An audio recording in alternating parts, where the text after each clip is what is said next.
히브리서 12장 14절에서 17절의 말씀 다 같이 한 목소리로 받도록 읽겠습니다. 모든 사람과 더불어 화평함과 거룩함을 따르라. 이것이 없이는 아무도 주를 보지 못하리라.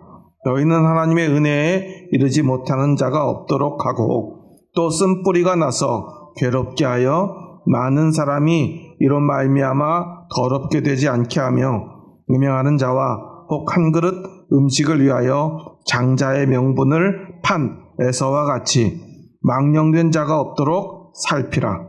너희가 아는 바와 같이 그가 그 후에 축복을 이어받으려고 눈물을 흘리며 구하되 버린 바가 되어 회개할 기회를 얻지 못하였느니라.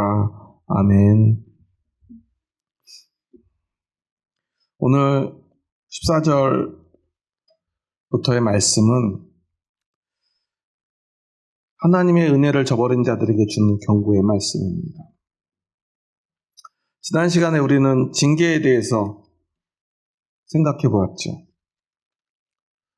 징계, 곧 하나님이 주신 고난이에요. 물론 하나님이 우리를 멸망시키거나 우리 죽게 하려는 게 아니라 하나님은 우리를 사랑하시고요. 우리에게 복을 주기 원하시는데 하나님의 자녀인 우리의 신분, 하나님을 사랑하는 그 사랑, 하나님의 은혜에 응답하는 그 믿음으로 말미암아 세상에서 필연적으로 당하게 되는 고난, 그것을 히브리서 저자는 징계라고 말하고 있어요. 징계가 없으면 아들이 아니라고 했죠. 사생자라고 말합니다. 왜냐하면 아버지로 말미암아 당하는 고난이 없는 자식은 없다는 거예요. 왜 그럴까요? 세상은 하나님과 원수되었기 때문입니다. 우리는 이것을 잊지 말아야 돼요. 세상은 하나님과 원수되었다는 사실. 왜냐하면 이제 사람의 죄로 말미암아 세상은 사탄이 권세 잡은 곳입니다. 그래서 우리가 세상에 살아가면 필연적으로 죄 가운데 태어나고 죄 가운데 살아가다 죄 가운데서 멸망하는 거예요. 이것을 우리가 알 때 비로소 이 은혜와 믿음의 소중함을 잊지 않을 수 있어요. 오늘 본문에도 아주 중요한 두 개의 단어가 나오는데 14절에 보면 두 가지를 따르라고 말합니다. 무엇과 무엇입니까? 화평함과 거룩함. 근데 화평은 누구와 화평하라고 그러죠? 모든 사람과 더불어 화평해요. 이제 이 말씀에는 사실 두 가지 해석이 가능해요. 믿는 사람, 믿지 않는 사람까지 포함하는 모든 사람이냐, 아니면 교회 공동체 안에 있는, 즉 믿음이 있는 모든 사람이냐. 그런데 오늘 이 문맥이나 이 내용들을 살펴보면 여기에서는 믿지 않는 모든 사람들과도 더불어 화평해야 된다는 의미라고 해석할 수 있어요. 그런데 그런 화평이라면 그 화평과 함께 반드시 함께 해야 될 게 있다는 거예요. 이게 무엇입니까? 거룩함이에요. 그래서 화평함과 거룩함을 따르라고 말하는 거예요. 사실 거룩함이라는 것은 무엇일까를 우리는 깊이 생각해 보면 거룩함과 화평함이 다른 의미가 아니라는 걸 알 수 있어요. 무슨 의미냐면요, 거룩함이라고 하는 것은 어디에서부터 옵니까? 하나님의 거룩함으로부터 시작되는 거죠. 그럼 우리가 어떻게 거룩해져요? 하나님과 화평함으로 거룩해지는 거예요. 물론 그 반대로 생각해 볼 수도 있어요. 거룩한 사람만이 하나님과 화평할 수 있어요. 그래서 구약성경에 보면 거룩함을 굉장히 강조하죠. 레위기는 한마디로 뭐에 관한 말씀이죠? 레위기는 율법에 관한 말씀인데 레위기를 한마디로 축약하는 말씀은 뭐냐면 거룩이에요. 내가 거룩하니 너희도 거룩하라. 거룩하기 위해서는 무엇을 해야 되는가? 무엇을 하지 말아야 되는가에 대한 말씀. 그것이 바로 율법이죠. 그런데 사람의 거룩함은 성공했습니까? 실패했죠. 성공했다면 예수님은 필요가 없을 거예요. 하지만 사람은 필연적으로 죄 가운데 태어나서 죄 가운데 살아갑니다. 아무리 유대인들이, 바리새인들이, 제사장들이 노력해도 그들은 거룩하지 못했어요. 그런데 예수님이 오셨고 십자가에서 피 흘리심으로 우리는 죄를 씻음받아요.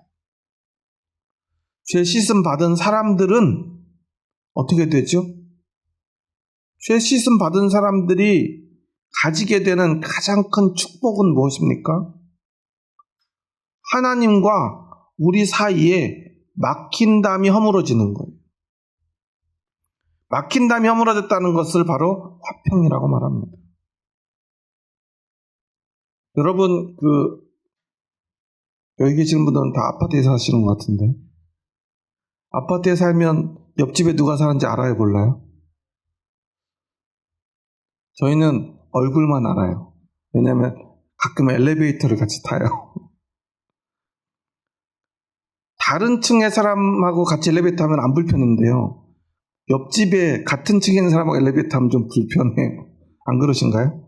저만 그런가요? 왜냐면 바로 옆집이라는 어떤 불편함이 있어요. 그런데 저희 옆집에서 강아지를 한 마리 키우는데 저희가 강아지를 12년을 키우다가 먼저 떠나보내고 강아지 보면 참 예쁜데 그 옆집에도 원래 강아지를 처음엔 안 키우다가 아들이 혼자 살면서 키우던 강아지를 부모님한테 이렇게 맡겨놓고 외국에 갔대요. 그래서 어느 날부터 거기 강아지가 있는 거예요. 항상 언제 만나냐면 강아지 산책시키러 갈 때 엘리베이터에서 마주쳐요. 그냥 서로 이름도 모르는데 항상 반갑게 인사해요. 강아지 너무 예뻐요. 막 그럼 얘는 막 짖어요. 그러면 미안해가지고 어쩔 줄 몰라 해요. 그럼 저희도 괜찮다 그래요. 저희도 강아지 키웠었다고. 저희 딸은 그래서 지금 계속 호시탐탐 언제 한번 저 강아지 산책 좀 시키게 해달라고 얘기하려고 하는데 그런 말 건네기가 쉽지 않아서 지금 2년째 지금 시간만 보내고 있어요. 근데 그렇게 인사하지만 지금도 그분들 이름을 몰라요. 서로 사실 몰라요. 우리는 알게 모르게 굉장히 옆집 사람들과 담도 없이 살아가면서 보이지 않는 담에 가로막혀 살아가고 있다는 거예요. 옛날 시골에서 살 때는 그러지 않았어요. 다 담이 있고요. 대문이 있어도요. 서로 담이 없는 것처럼 살았어요. 그냥 동네 가서 지나다니다가 어른들 만나면요. 하루에 적어도 100번은 인사를 해야 돼요. 왜냐면 동네에 마주치는 사람은 다 어른이니까. 다 인사해야 돼요. 특히 저희 아버지하고 다니면요. 분명히 제가 아버지 없을 때 좀 전에 인사했는데도 아버지가 계실 때 또 인사해야 돼요. 안 그러면 혼나요. 그래서 그냥 어른들을 만나기만 하면 항상 인사를 하니까 어른들께서 저한테 뭐라고 했을까요? 참 인사성 밝다고 그랬어요. 인사성이 밝은 게 아니라 아버지의 강압에 의해서 항상 인사를 했던 건데 그래도 그 덕분에 인사성 밝은 아이가 됐죠. 그러다 보니까 다 아는 사람이에요. 그런데 도시에 살면 어때요? 정말 많은 사람 마주치지만 아무도 서로 인사 안 해요. 제가 그래서 저희 아파트 엘리베이터를 탈 때는 가능하면 탈 때는 인사 못하면 내릴 때라도 안녕하세요 인사를 해요. 그러니까 처음에는 사람들이 제가 인사하면 이렇게 쳐다봐요. 왜 인사를 안 하고 혹시 아는 사람인가 해서 그런 것 같아요. 근데 이제 요즘은 제가 하도 인사를 하니까 좀 인사를 받아주시더라고요. 우리가요 막힌 담을 허문다는 거 참 어려운 일이죠. 그리고 어느 한쪽만 노력한다고 되는 문제가 아니에요. 그런데 하나님과 우리 사이에 막힌 담은 이렇게 도시에서 이웃과 막힌 담과는 차원이 달라요. 인사 한두 번 한다고 되는 문제가 아니에요. 우리가 아무리 노력해도요, 아무리 애써도요, 수천 년 동안 애쓰고요, 하나님 주신 말씀을 받아서 율법을 지키며 거룩하게 살면서 애써도 허물지 못했던 막힌 담이 예수님의 십자가로 허물어졌어요. 이제는 하나님께 나아갈 길이 열렸어요. 그리고 하나님은요, 그 피로 우리를 씻어주십니다. 깨끗해졌어요. 깨끗해졌기 때문에 담이 없어졌죠? 깨끗해졌기 때문에 하나님께 나아갈 담력을 얻었어요. 이것이 바로 무엇이죠? 거룩함. 우리는 거룩함을 참 복잡하게 생각해요. 교회에서 거룩하다. 여러분 혹시 교회에서 다른 집사님들이나 성도님들한테 저 집사님 참 거룩하셔, 이런 말씀 들어봤나요? 별로 못 들어보셨죠? 보통 그런 말 어떤 분들한테 쓰죠? 머리 희끗희끗한 어떤 장로님들이나 정말로 성도님들하고 거리가 굉장히 먼 장로님, 권사님들한테 우리가 보통 그런 말 쓰잖아요. 거리가 가까운 분들한테 절대 안 써요.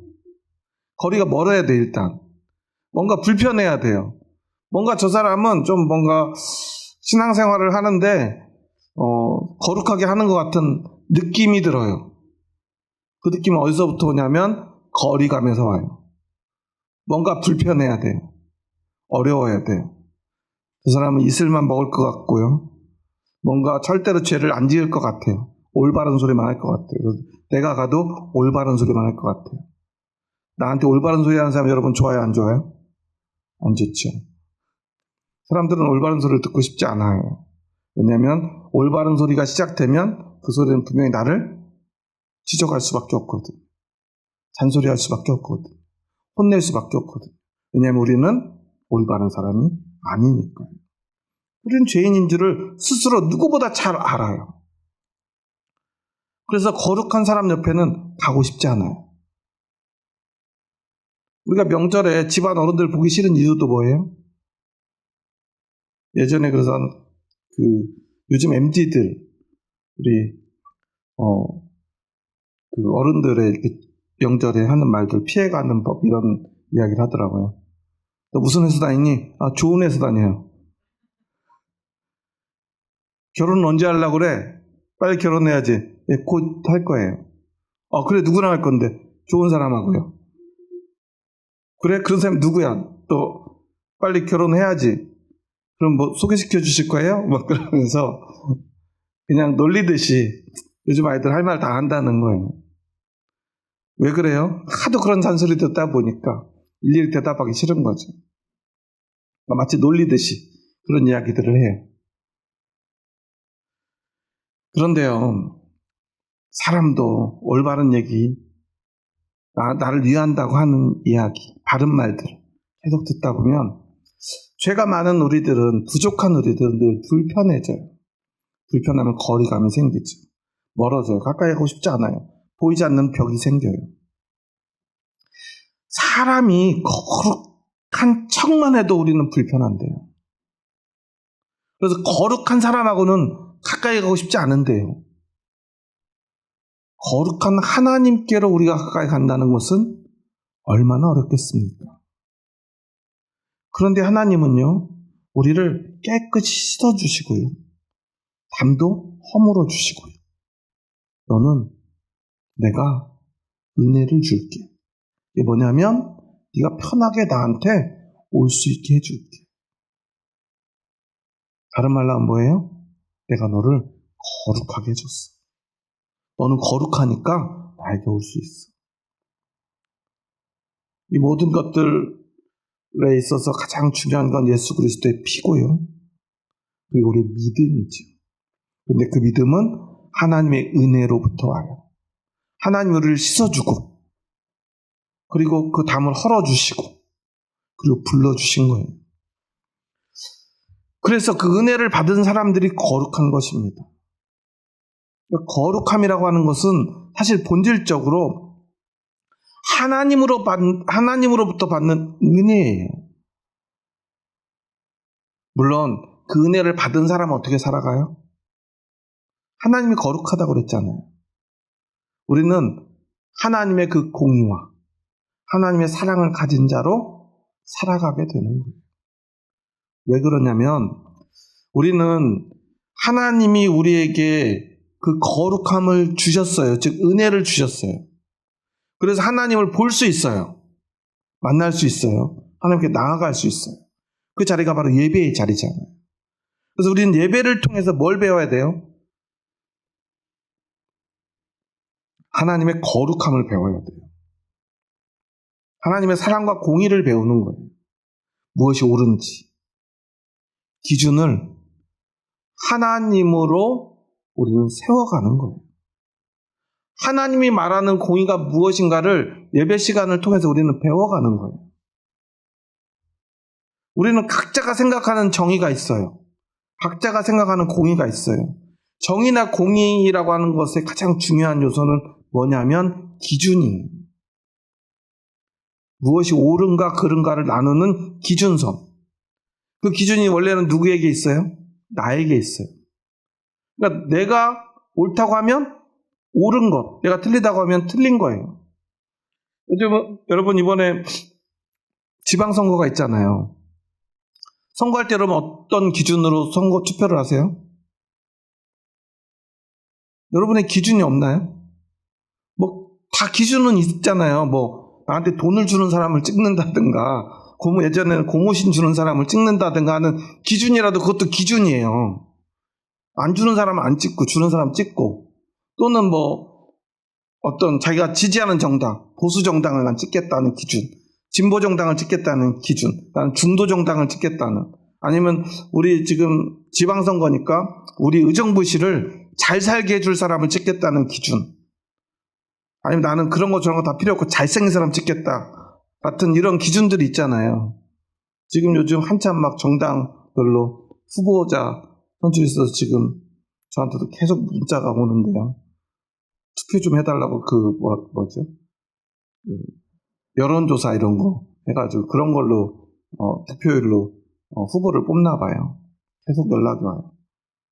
당사자한테 오는 건 아니고 ARS 전화가 계속 오는데, 그럴 때 우리는 자기 기준에 따라서 투표를 하잖아요.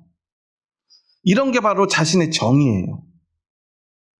근데 너는 왜 어떻게 그런 사람을 찍을 수 있어? 이런 말은 어떤 말이에요? 야, 네 정의는 틀렸어. 이런 말을 하는 거예요. 그런데 그게 참 이상하죠? 그 사람의 정의는 그 사람 건데 내 정의를 가지고 내 기준으로 그 사람을 틀렸다고 말하는 거예요.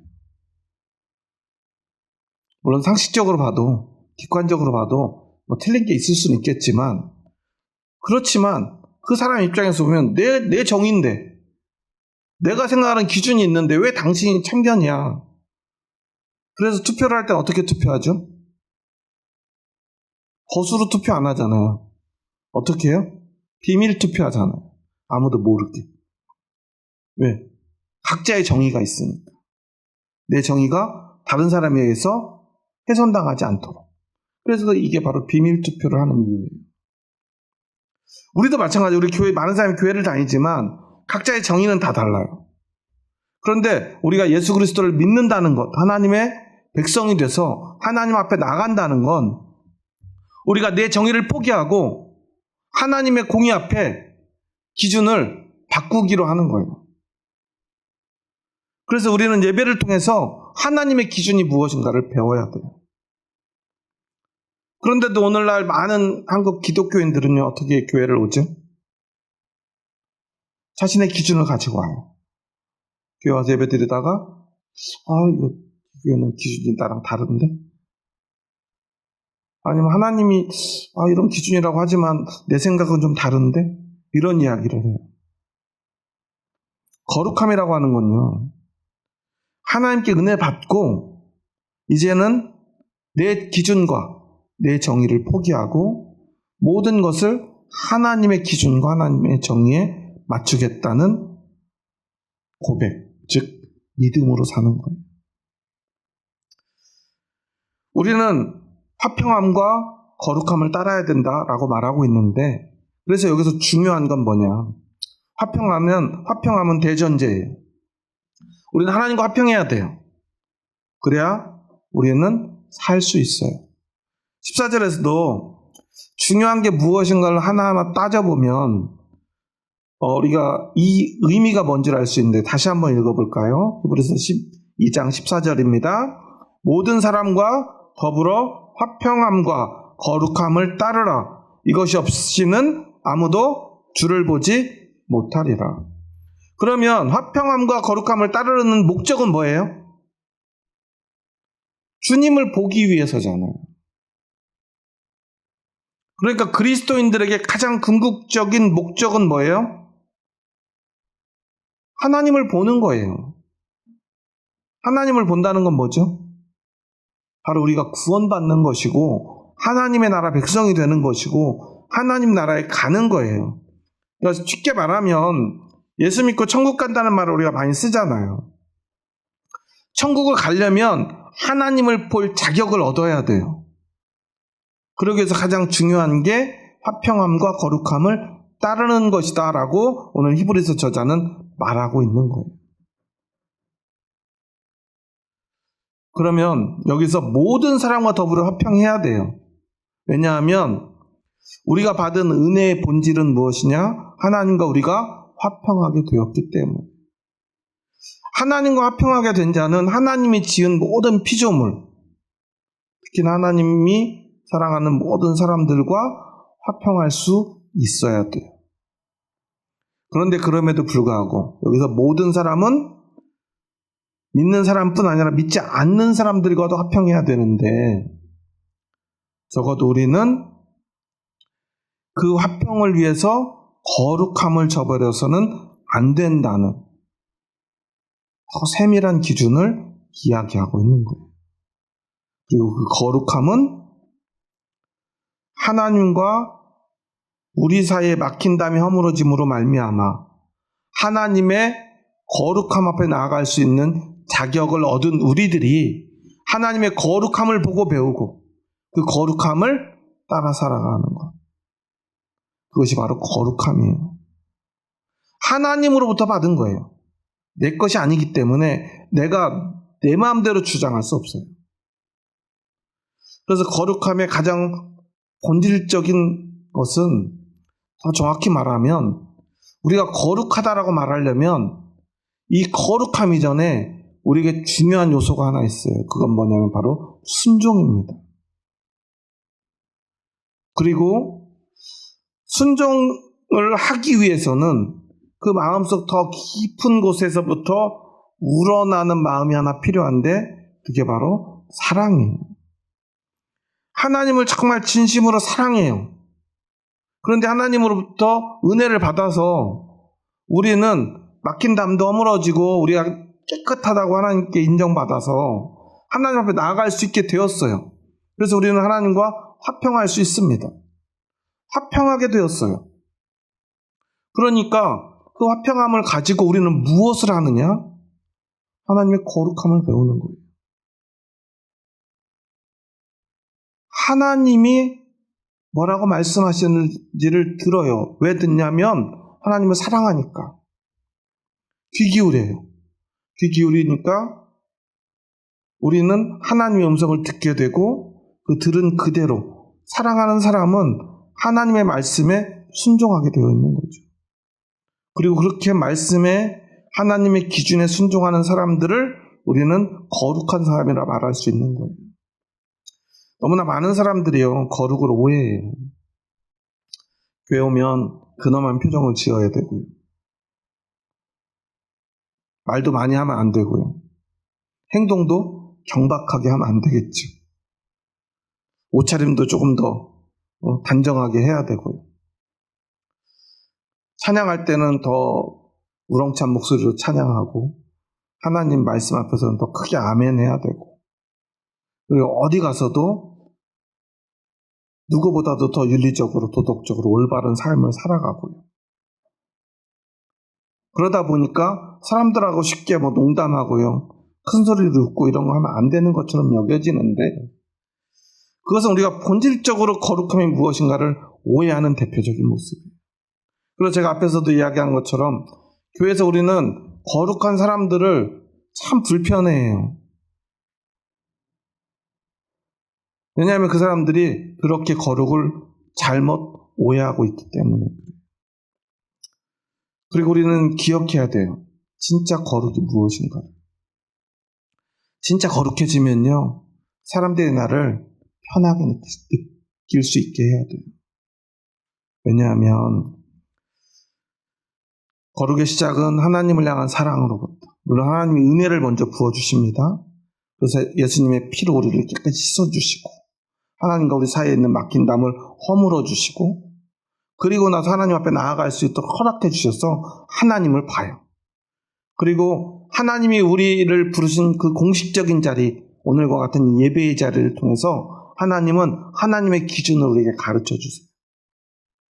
그럼 우리는 하나님을 늘 보고 하나님의 음성을 들으면서 내가 사랑하는 하나님, 내가 존경하고 공경하다 못해 경외하는 하나님의 그 모든 모습을 그대로 따라하고 싶은 그 마음, 그것이 바로 믿음이죠. 믿음으로 하나님을 내 모든 롤 모델로, 기준으로 삼아요. 그럼 우리는 하나님처럼 바뀌기 시작해요. 하나님이 뭐라고 그래도 우리는 그 말씀에 순종해요. 앞에서 우리가 히브리서 12장 1절에서 13절까지 징계에 대해서 계속해서 말씀을 하셨잖아요. 징계가 없이는 아들이 아니라고 그랬어요. 사생자라고 그랬어요.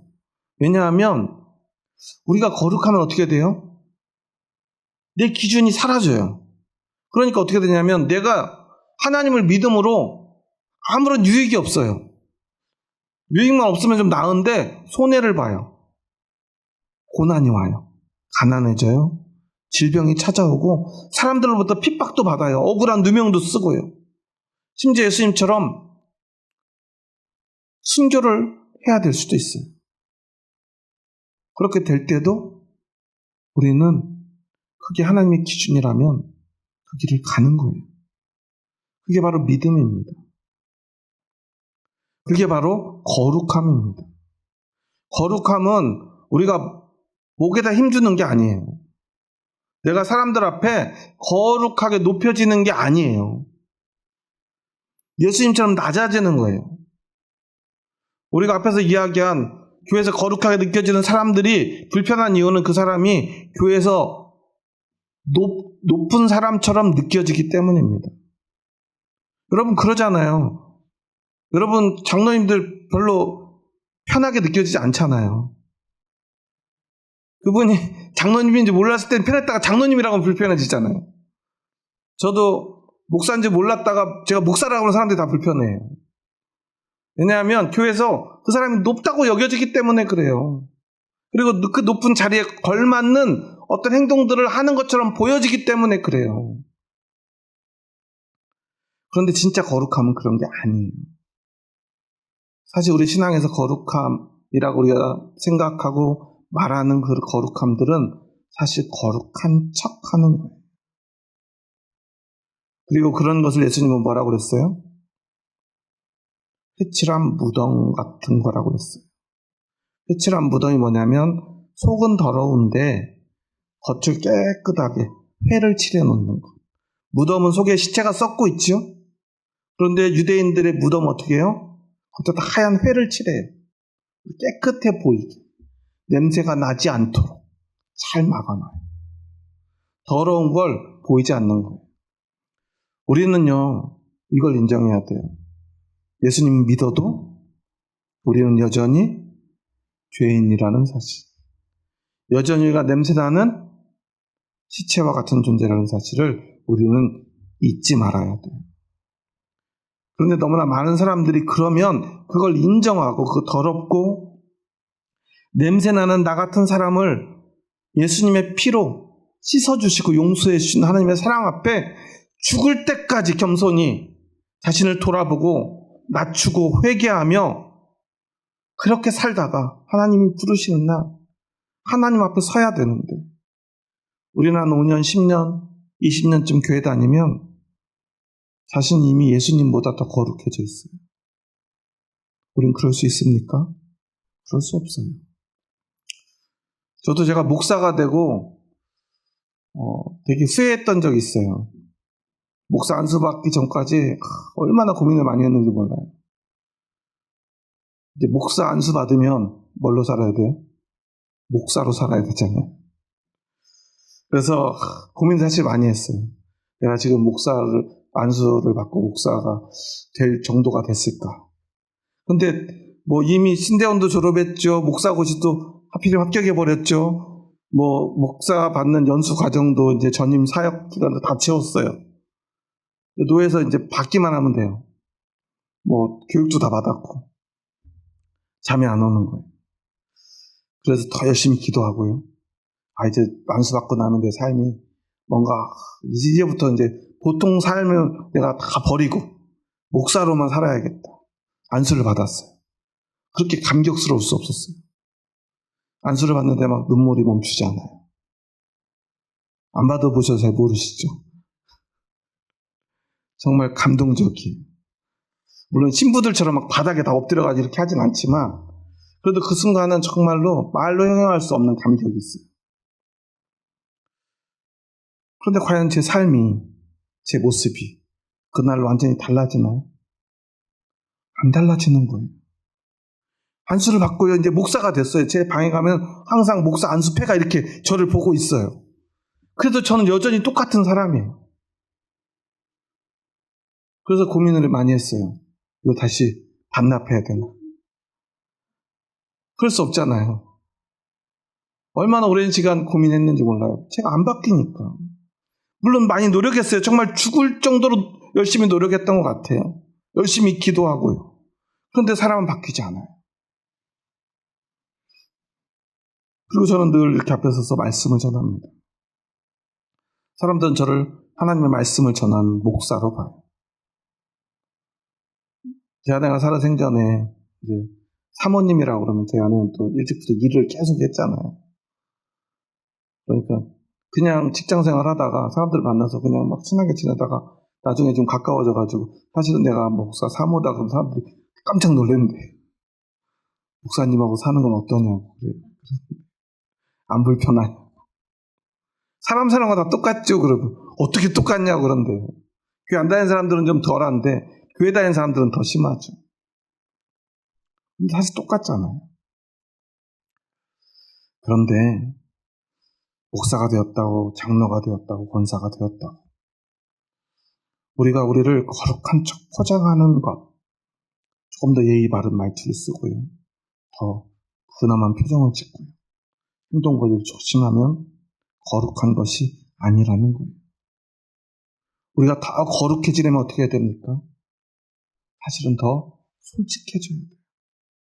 부족함을 인정하고요. 부족한 것이 드러나야 돼요. 부족한 것이 드러나야 자신을 다칠 수 있어요. 근데 우리는요, 부족한 것을 숨기기 바빠요. 연약한 것을 숨기기 바빠요. 제가 부교육자 때 교회에서 한번 쫓겨날 뻔한 적이 있어요. 왜냐하면 이제 막 전임 전도사 막 시작할 때 철이 없었죠. 찬양 인도를 시키시더라고요, 담임 목사님. 되게 하기 싫은데 시키시길래 제가 뭐 일부러 그랬는지 모르겠지만 막 찬양 인도를 신나게 막 하다가 막 이렇게 일어나서 막 찬양을 하고 춤추는 시간을 막 그렇게 줬어요. 그래서 막 한 명씩 막 시켰죠. 저기 담임 목사님 뒤에 쓰면서 담임 목사님 막 했더니 그 예배 끝나고 저를 부르시더라고요. 죽고 싶냐고. 한 번만 더 그러면 가만 안 둔다 그러시더라고요. 그날 쫓겨날 뻔했는데 다행히 무사히 살아남았는데 그러면서 하시는 말씀이 성도들 앞에서 담임 목사를 그렇게 창피하게 하고 그러면 안 된다고. 다시는 그러지 말래요. 그래서 저는 성도님들 앞에서 목사님을 창피하게 하려는 게 아니라 우리 하나님 앞에 찬양하자 그런 거라고. 참 철이 없었죠, 저도. 물론 제 신앙 고백이긴 했지만 그냥 순수하게 그렇게 했는데 사람들 마음은 어때요? 그러기 쉽지 않아요. 저도 이제 담임 목사로 이렇게 있다 보니까 이게 쉽지 않은 문제구나 생각을 해요. 어렵죠. 하지만 우리의 믿음은 어떤 것입니까? 사람들 앞에 근엄한 게 아니죠. 하나님 앞에 솔직한 거예요. 자신을 진심으로 낮출 수 있어야 돼요. 그래서 진짜 거룩한 사람만이 화평할 수 있어요. 하나님과 화평할 수 있죠. 왜냐? 겸손해야 하나님과 화평할 수 있어요. 왜 그러죠? 하나님은 거룩하시기 때문에. 원래는 우리 같은 죄인들과 함께 할 수 없어요. 그런데 하나님이 우리의 죄를 그 아들의 피로 씻어주셨죠. 그리고 우리에게 바라는 것 딱 하나. 무엇입니까?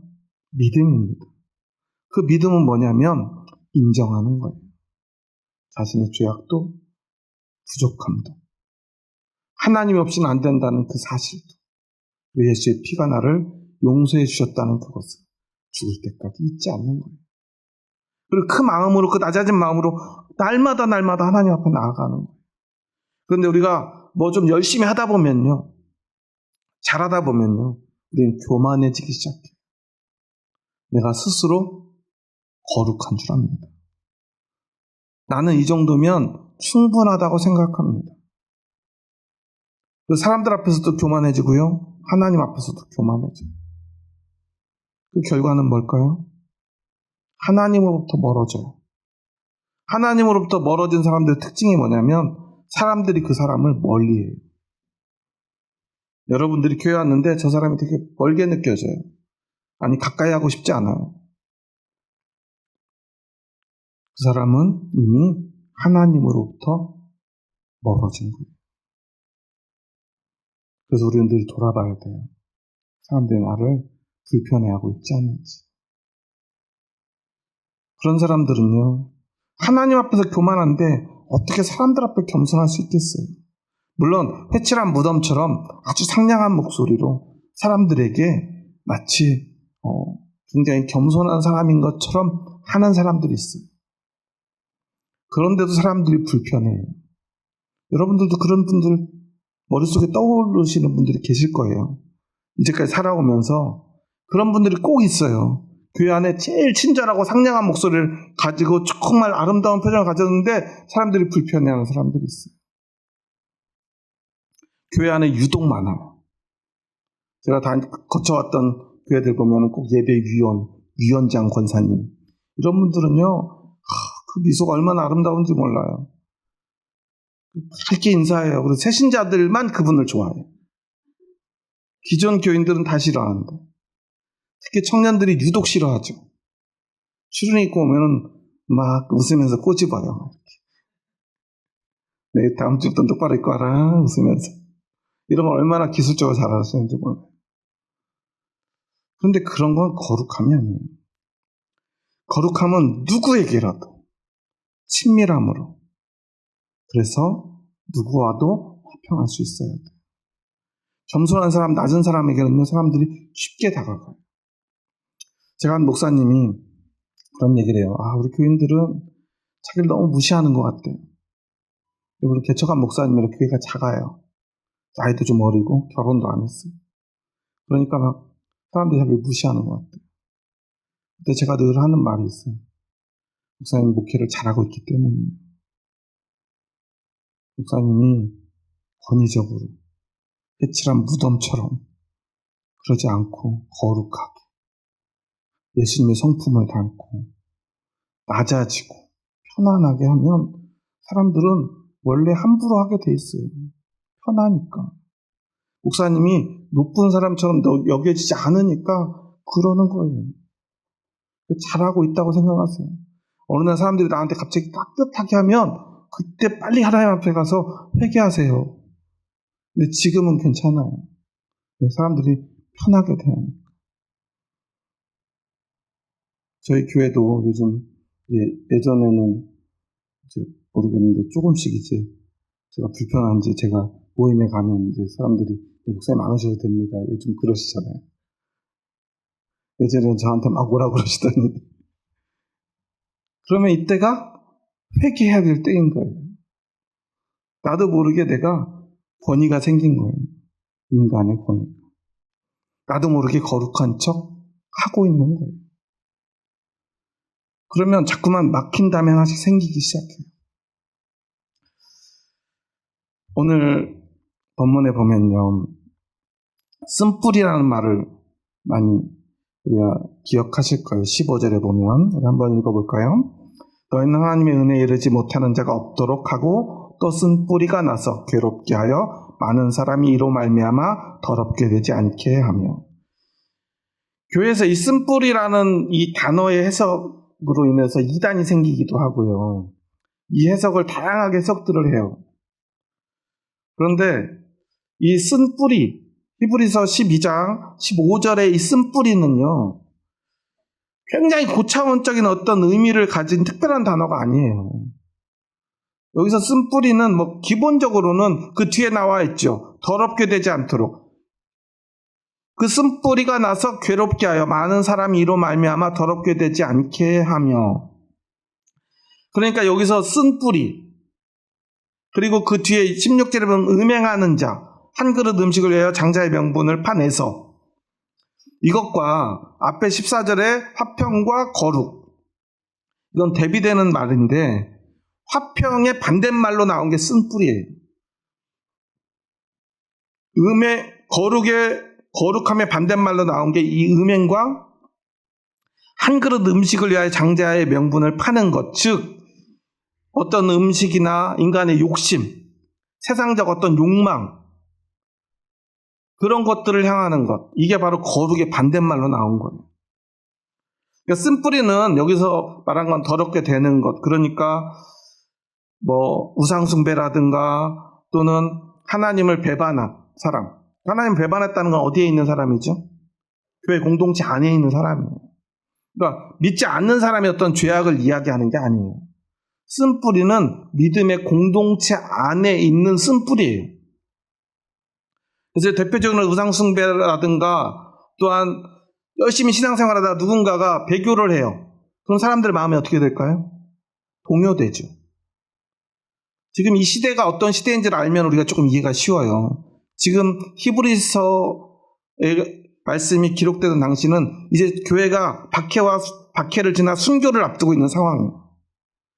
그런데 죽지 않으려고 믿음을 저버려요. 그리고 떠납니다. 그럼 이제 내가 순교하더라도 믿음을 지켜야지 했던 사람들이 어떻게 돼요? 마음이 흔들리겠죠. 그리고 그들은 이제 밖에 나가면 뭘 섬겨야 됩니까? 그때 당시에는 하나님을 섬기든지 우상을 섬기든지 둘 중에 하나밖에 없어요. 왜냐하면 세상에 성공하려면 우상을 섬겨야 되거든요. 제가 예전에 술 취하지 말라는 에베소서 말씀을 해석할 때도 한번 말씀을 드렸었는데, 그들이 여기서 술 취한다라는 것은 술에 완전히 취해가지고 이렇게 춤을 추면서 우상을 섬기는 행위를 말하는 거예요. 그래가지고 요즘은 좀 덜하지만 예전 영업부장님들은 대부분 뭐로 죽어요? 간암, 간경화, 술 너무 많이 마셔가지고. 그래서 영업부장님들 능력은 뭐죠? 술 마시면서 뭐 하는 거예요? 접대하는 거잖아요. 접대하려면 어떻게 해야 돼요? 이마에다가 넥타이 묶고 어디에 올라가요? 책상에 올라가서 춤추고 막 이래야 되잖아요. 그러니까 우리 김원기 집사님도 이제 영업부장님 하시다가 이사가 됐잖아요. 그러니까 그때 항상 거래처 사람들이 그랬대요. 술을 되게 못 마시는 체질을 가지고 있어요. 그러니까 술도 안 마시고 그렇게 잘 노는 사람 처음 봤다, 이런 얘기 참 많이 들었대요. 그러니까 그냥 술을 마시고 안 마시고가 문제가 아니라 뭐 하는 거예요? 영업하는 거예요. 누구한테? 우상한테.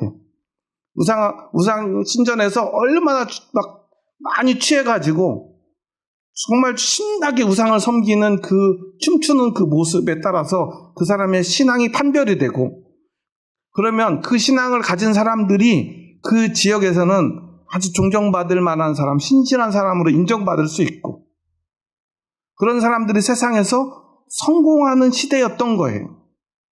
그러니까 너희는 그렇게 세상을 섬기지 말라는 거예요.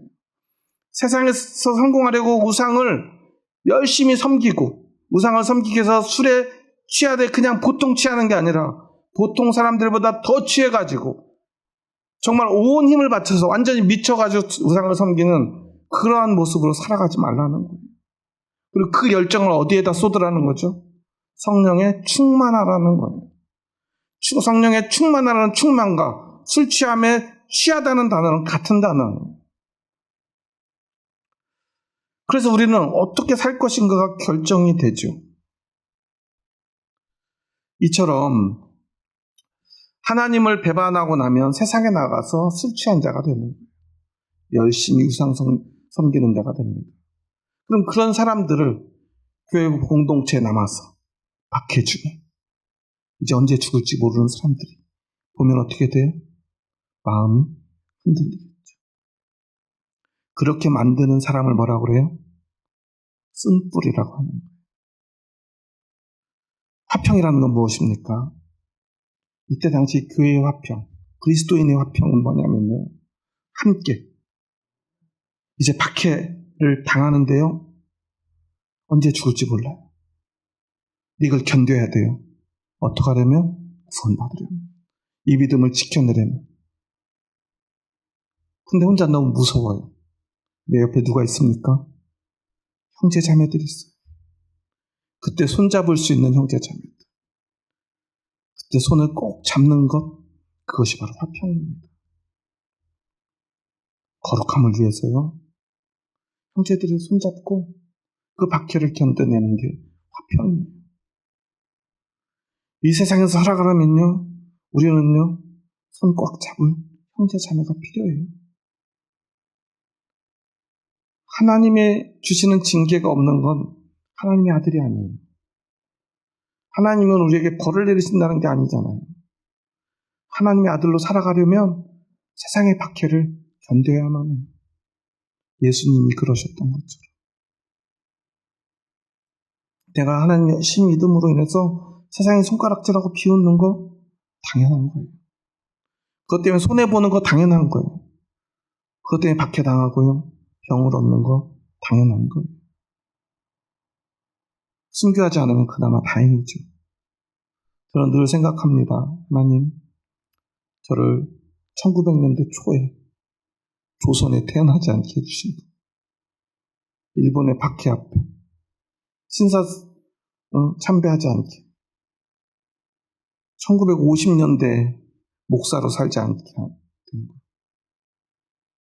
공산주의자들한테 온갖 박해를 받고 성도들과 함께 죽어야 되는 상황 속에 우리가 떨어지지 않은 것. 오늘 우리 목숨 안 걸어도 되잖아요. 그런데 과연 우리는 거룩합니까? 하나님을 위해 기꺼이 고난당할 용기가 있습니까? 하나님의 기준을 위해 내 기준을 포기할 용기가 있습니까? 세상이 정한 기준을 아니다라고 말할 수 있는 용기가 있습니까? 그리고 그 고통을, 그 징계를, 박해를 견뎌내기 위해 형제들의 손을 꼭 잡을 그 믿음이 우리 안에 있습니까? 17절에는 에서에 대한 이야기를 하면서 이렇게 말해요. 너희가 아는 바와 같이 그가, 에서가 그 후에 축복을 이어받으려고 눈물을 흘리며 구하되 버린 바가 되어 회개할 기회를 얻지 못하였느니라. 물론 에서는 죽 한 그릇에 장자의 권한을 팔아버렸죠. 그것을 이야기하는 거긴 하지만 더 중요한 건 세상의 욕심, 세상에서 자신했던 기준 때문에 이 믿음을 저버리는 걸 이야기해요. 자신의 기준을 이야기를 해요. 교회에 와서 자신의 기준을 이야기를 합니다. 세상의 기준을 가지고 들어옵니다. 이것이 바로 우상 숭배예요. 세상을 섬기는 거예요. 돈을 섬기는 거예요. 성공을 섬기는 거예요. 심지어는 믿음의 사람들은요. 자녀를 섬겨서도 안 됩니다. 예수님 말씀하셨죠? 가족이 원수라는 말씀을 왜 하셨냐면 가족이 우상이 될 수 있기 때문에. 물론 가족을 저버리라는 건 아니죠. 이단들은 그런 거 이용해가지고 부모님 그 집문서 이렇게 훔쳐오라고 이런 거 가르치던데 그래가지고 바치라고 그러는데 그런 이야기 하는 게 아니에요.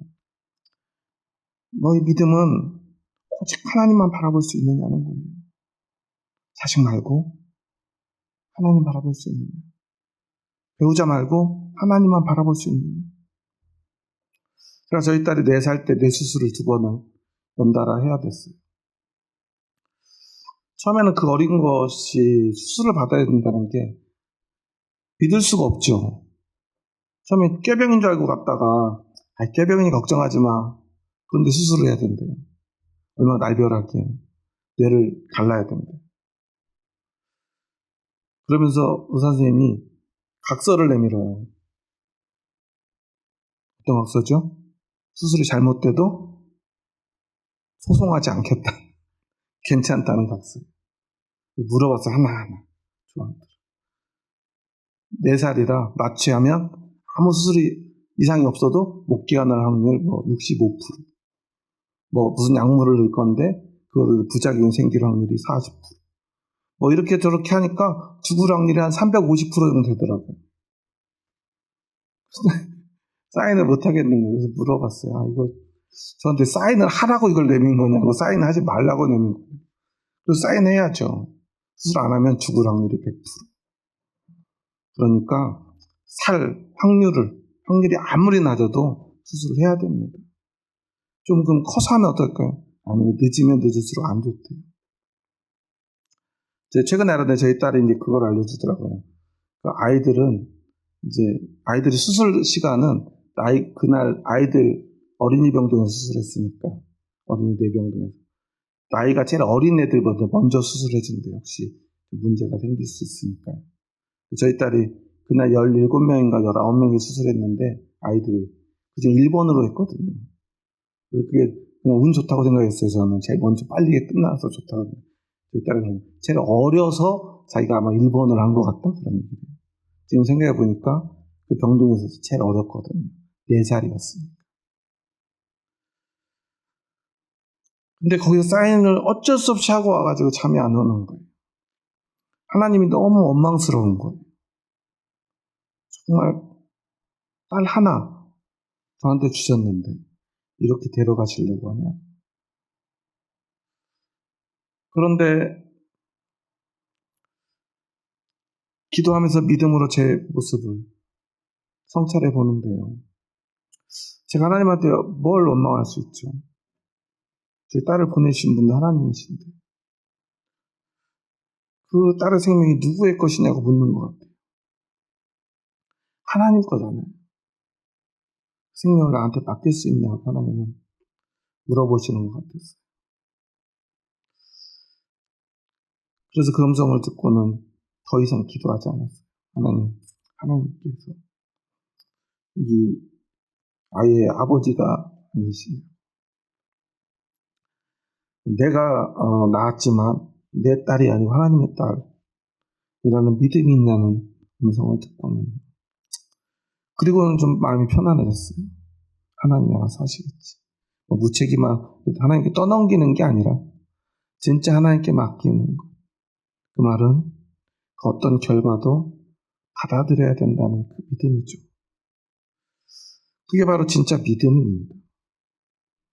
그 믿음이 있을 때 우리는 하나님 앞에서 거룩할 수 있는 거고요.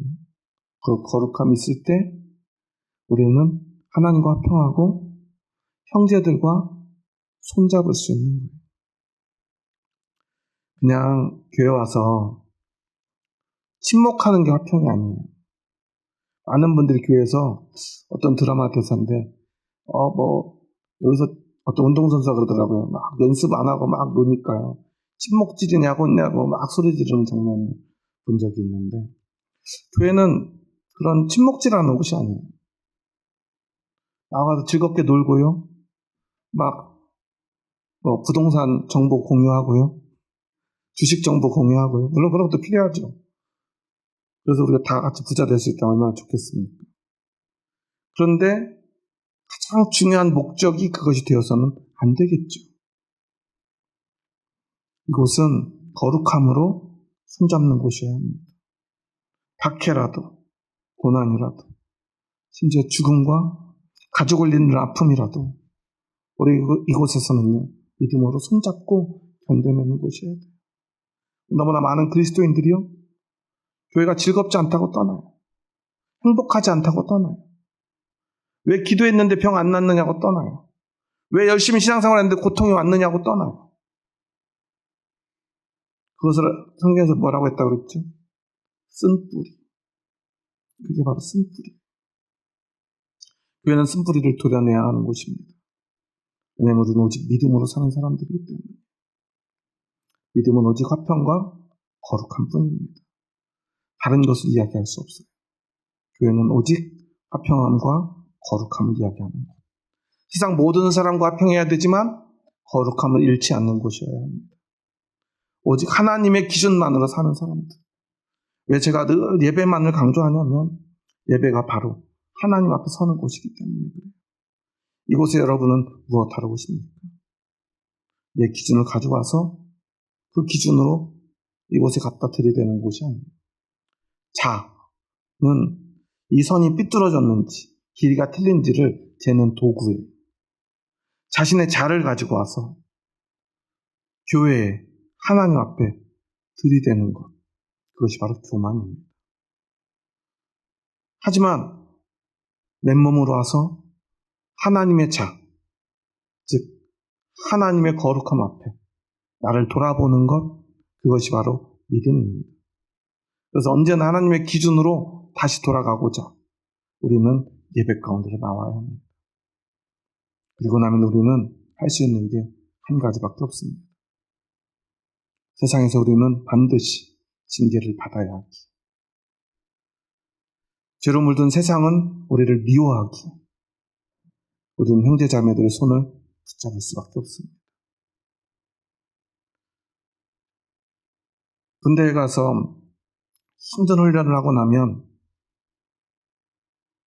한 가지 마음속 깊은 곳에 생겨나는 감정이 있어요.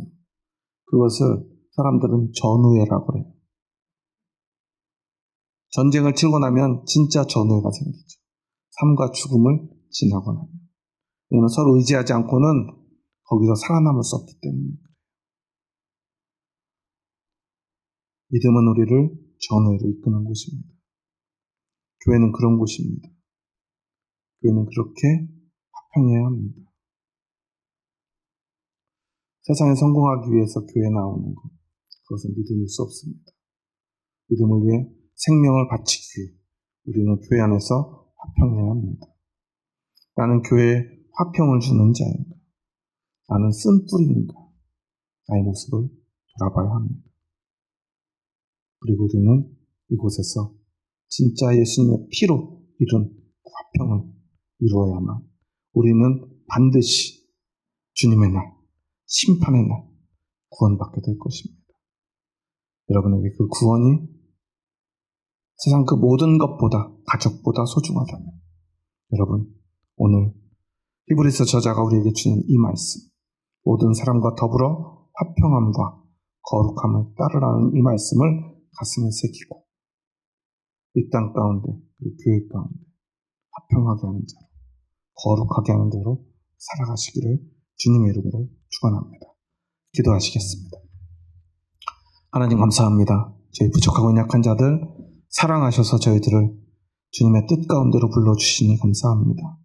오늘 하나님이 우리에게 주시는 말씀, 모든 사람과 더불어 화평함과 거룩함을 따르라는 이 말씀의 의미를 가슴에 새기게 하여 주시옵소서.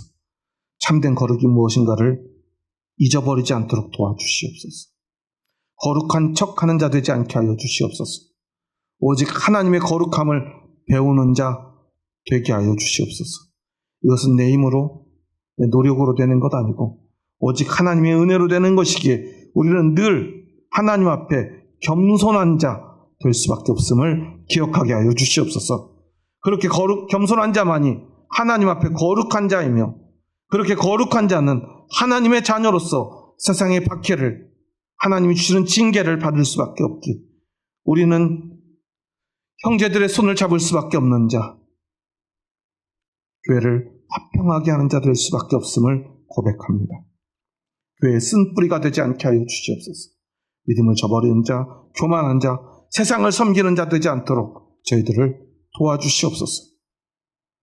그래서 거룩함으로 화평을 이루고 그 화평함으로 서로 손잡고 그 구원을 완성하는 저희들 되게 하여 주시옵소서. 이제는 우리 주 예수 그리스도의 은혜와 하나님의 사랑하심과 성령님의 교통하심이 오늘 화평함과 거룩함을 따르라는 말씀을 가슴에 품고 오직 믿음으로 살아가기 원하는 이 자리에 머리 숙인 한 영혼 한 영혼 머리 위에 이제로부터 영원토록 함께 하시기를 간절히 축원하옵나이다. 아멘.